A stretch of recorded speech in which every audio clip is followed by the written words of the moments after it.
And for the most part, right, I actually had a very good time with Like a Dragon Ishin. My favourite fighting style is Wild Dancer.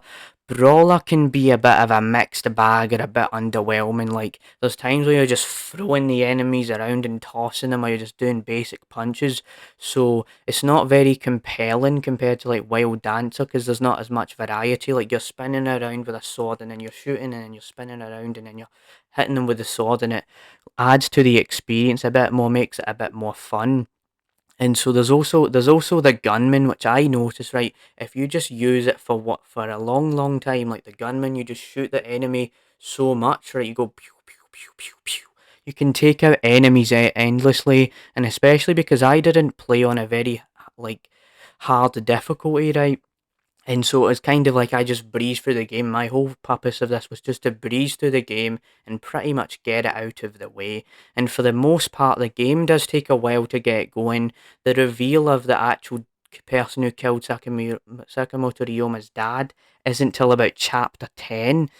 And the interesting thing about this game is you've also got like trooper cards. Now, personally, I didn't dabble too big into this, right? It's like this thing where you can choose this stuff and it like impacts how you play the game, but it wasn't something I cared about. I was more into the whole like fighting style with the Wild Dancer. Now I'm just gonna say this right now that the final act of this game is probably the highlight of the entire experience because you get like a lot of fan service.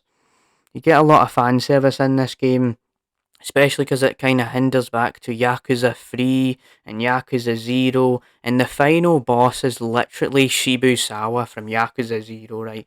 I'm pretty sure his name was Tankechi Hanpita or something like that, and so you get this thing where you're getting this callback to Yakuza 0, but the thing is about this interesting thing is how he just does this for love, and it's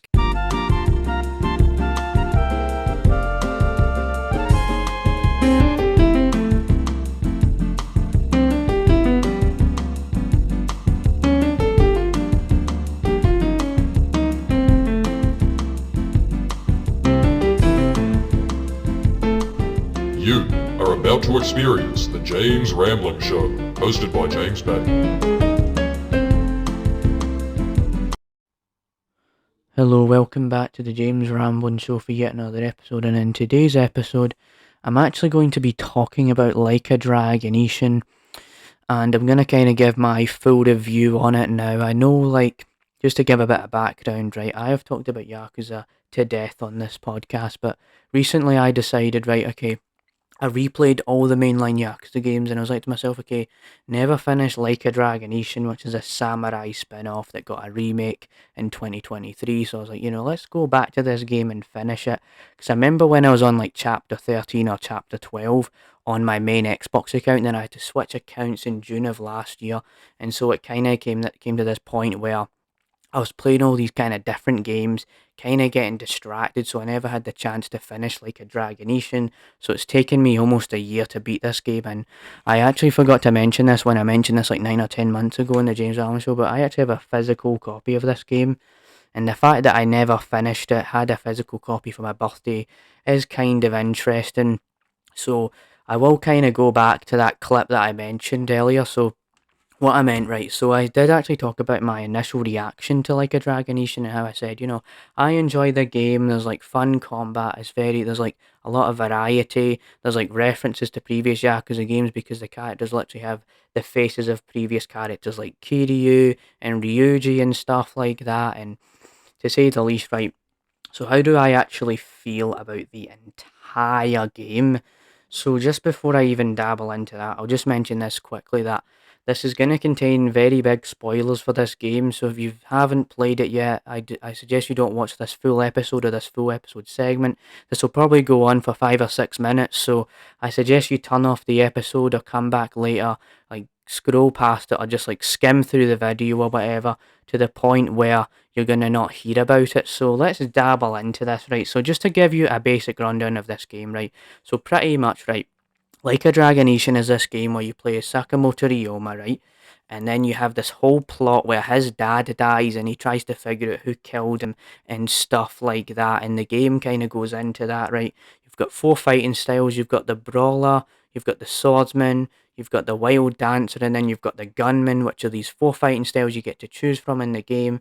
Also, like I mentioned, you have previous Yakuza characters with the face of them on it, right? And you've got like these historical figures, Sakamoto Ryoma being one of them. One of them is Majima, has actually got this historical name.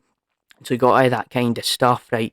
You're in this place, like this historical place of Japan, and you kind of do all this kind of stuff. And for the most part, right, I'm not good. I actually had a very good time with Like a Dragon Ishin. My favourite fighting style is Wild Dancer.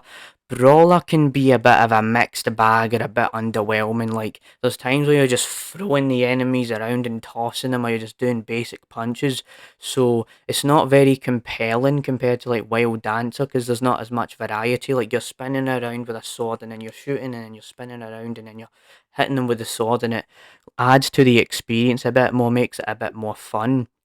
And so there's also the gunman, which I noticed, right? If you just use it for a long time, like the gunman, you just shoot the enemy so much, right? You go pew pew pew pew pew. You can take out enemies endlessly, and especially because I didn't play on a very like hard difficulty, right? And so it's kind of like I just breezed through the game. My whole purpose of this was just to breeze through the game and pretty much get it out of the way. And for the most part, the game does take a while to get going. The reveal of the actual person who killed Sakamoto Ryoma's dad isn't till about chapter 10. And the interesting thing about this game is you've also got like trooper cards. Now, personally, I didn't dabble too big into this, right? It's like this thing where you can choose this stuff and it like impacts how you play the game, but it wasn't something I cared about. I was more into the whole like fighting style with the wild dancer. Now I'm just gonna say this right now that the final act of this game is probably the highlight of the entire experience because you get like a lot of fan service. You get a lot of fan service in this game, especially because it kind of hinders back to Yakuza 3 and Yakuza 0, and the final boss is literally Shibusawa from Yakuza 0, right? I'm pretty sure his name was Tankechi Hanpita or something like that, and so you get this thing where you're getting this callback to Yakuza 0, but the thing is about this interesting thing is how he just does this for love, and it's kind of cheesy, kind of feels like Yakuza 4 ending writing, where it's like this over the top silly, cheesy event thing going on. And so I would give Like a Dragon Ishin like a 7 out of 10. I did appreciate how they literally made an Andre Richardson reference in the final act where he's this like British army soldier dude and he has like broken Japanese. It's hilarious. I also liked how they brought back Kuze and you got this boss fight and it was kind of cool and stuff like that. There's a lot of references, so I would give the game 7 out of 10. And so, other than that, right, that's kind of like my initial reaction, or that's my whole entire review of Like a Dragon Ishin. I'm not gonna go crazy with this because a lot of people have already said a lot about it.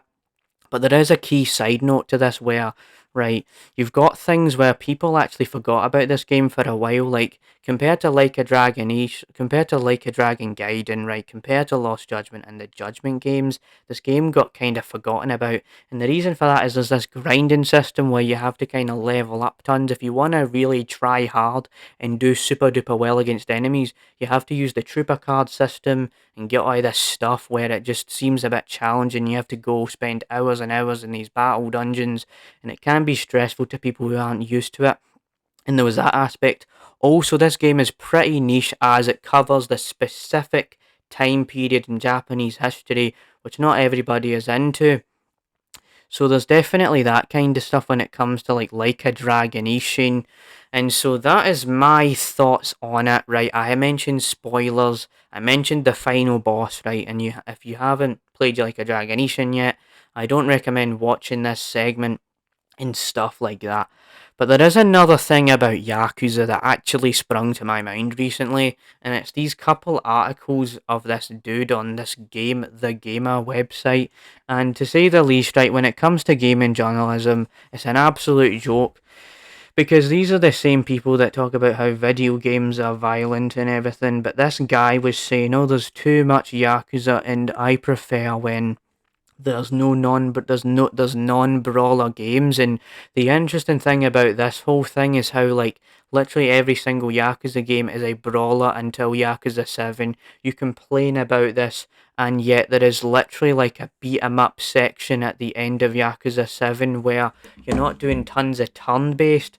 You actually fight this guy in the second phase, and it's not even that turn based anymore. Like, you get a quick time event and stuff like that. So it's just annoying to see that he's coping about this stuff, right? Like, it's fine to say there's too much Yakuza games because there's quite a lot of Yakuza games to choose from. There's the Judgment games, there's the Ishin, there's all of that. But the fact that he's just trying, it's pretty much a bunch of clickbait in my opinion. It's annoying. Like, too much, is it too much Yakuza the gamer? Like, there's IGN giving Yakuza games 7 out of 10, which is just silly to me. Like, this just proves that they're like the Rotten Tomatoes of video games. Like, the games are far from 7 out of 10. Some of them can be 5, some of them can be 8, but they're just not accurate enough, right? So, too many Yakuza games, the gamer. And I'll link these down below, and then, yeah, man, I have to get this off my chest because it's been kind of bugging me lately. Like, oh man, this article. Right, where is this article, dude? I lost enough brain cells as is even reading it. So, right, Yakuza. Too much Yakuza, right? I think it's called the Gamer Net, right? Oh man, where did it go? Where did you go, baby? Where did you go, baby? Where did you go, baby? It's not even showing up for some reason, right? I'm just gonna quickly pause this and find it. Okay, so we're back, right? And I found the article after all that time. I know I kind of do that a few times, but there's sometimes where I'm trying to search up something I can't find it initially. And so here we go, right? So this is the GamerNet article, whatever. The title of this article says Yakuza is close to becoming too much of a good thing. And underneath this, right, the guy says, I worry I'll never have a chance to catch up before Infinite Wealth. This was 3 days ago. There is too much Yakuza. I'm sorry, let me rephrase that. There is too much Like a Dragon. Right, I don't need to go through this entire article. So he says there's a note at the side of it in the middle of this article. It says, since the Western release of Yakuza 0 in 2017, we have seen Yakuza 6, Yakuza Kiwami 2, Judgment, Lost Judgment, like Yakuza Like a Dragon Ishin, Like a Dragon Gaiden, and there's also remasters for Yakuza 4, 3, 4, 5, Like a Dragon Infinite Wealth around the corner, right? It's like under 2 weeks now, like 12 or 13 days, right? And this guy is saying here, this oversaturation began with the release of Yakuza Like a Dragon, right? Blah, blah, blah. And it releasing on tons of platforms. Sadly, there have been so many other games on my plate, or that kind of stuff. Alright. I did read majority of this article, but I'm just kind of losing my brain cells because he says there's a bit of an oversaturation, but in my opinion, right, I think this oversaturation is kind of a different kind of oversaturation. And what do I mean by that, right? There's literally 4 years between Yakuza 7 and Yakuza 8. For Japan, Yakuza 7 came out in January 2020. And for the West and for everyone else, and in Japan, it's coming out in January 2024. So they've had enough time to develop this game. Also, right, Ishin and Gaiden came out, right? So Ishin came out in February 2023. Gaiden came out in November 2023, which means that's about a 9 to 10 month gap. So it's not like they're pumping it out constantly. They're not like FIFA, like the EA or something, where they're like, let's pump out 15 games a year. Or that's what it feels like anyway. They're actually taking their time to develop these things.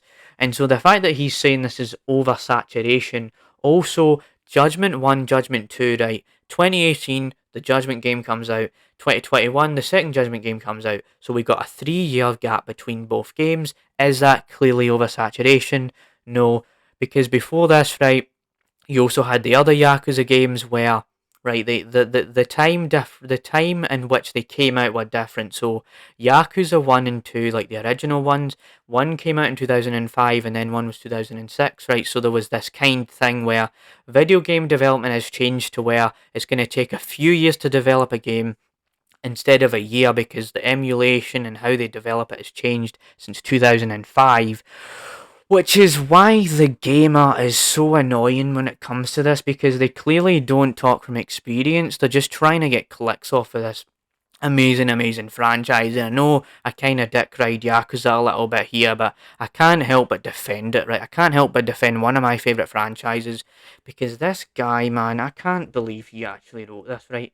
And I know that gaming journalism has taken big L's in the past few years with the video games causing violence and doing this and doing that, and IGN giving Yakuza, every single Yakuza game, like a 7 out of 10. They gave Gaiden a 7 out of 10.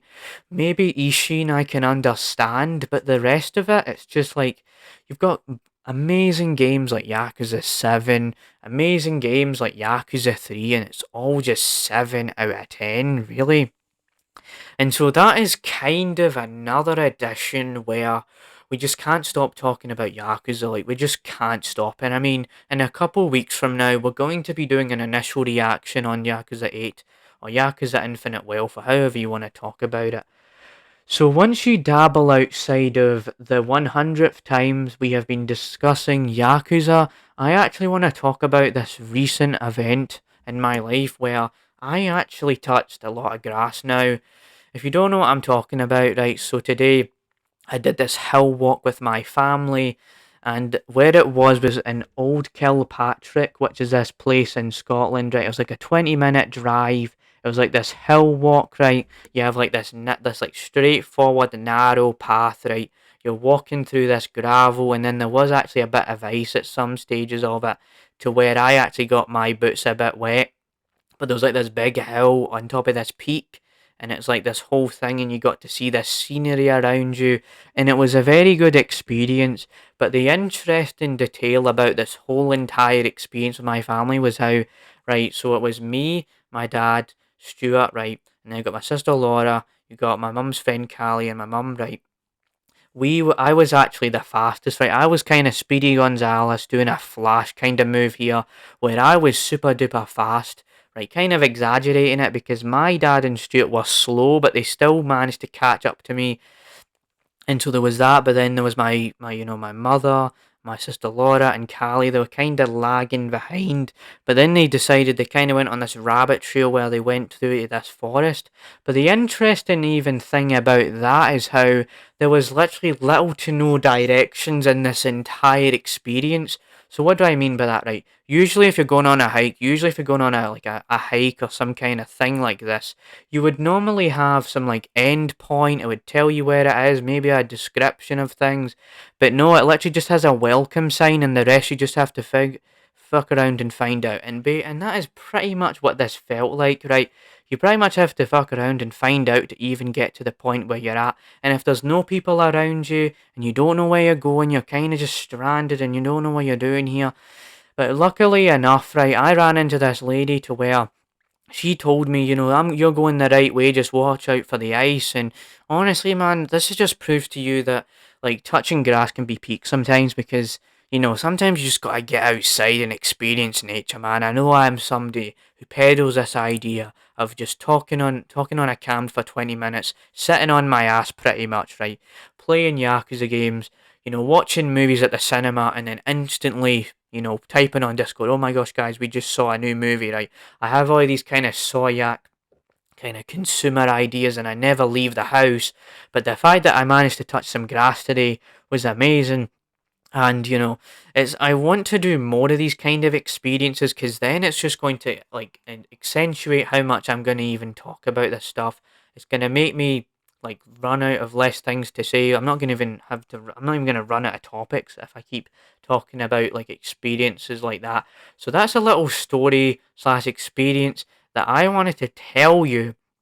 But on top of this whole thing, right, on top of that, right, there's this other story that I have recently where I actually had another skill issue now. I know we've kind of been sort of milking this where I'm like, oh guys, I got this food and I'm a skill issue idiot. It's like, oh my god, I paid £70 for this Domino's. But this is where, not enough grass touching literally accentuates and is just a big example of how this happens. So, as of late, I had this experience where I was going down to the butcher's, right, getting chopped pork, getting square sausage, and also rolls from the co-op, but we'll get to that in a second, right? So I was supposed to get this. My dad tells me this that it's usually like £10 to £12, maybe. I misinterpreted it to where, right, I had £10 on me, right, and then I had £5. But then the total of this whole entire square sausage, right, half along the square sausage, half a pound of chopped pork, was £9.80.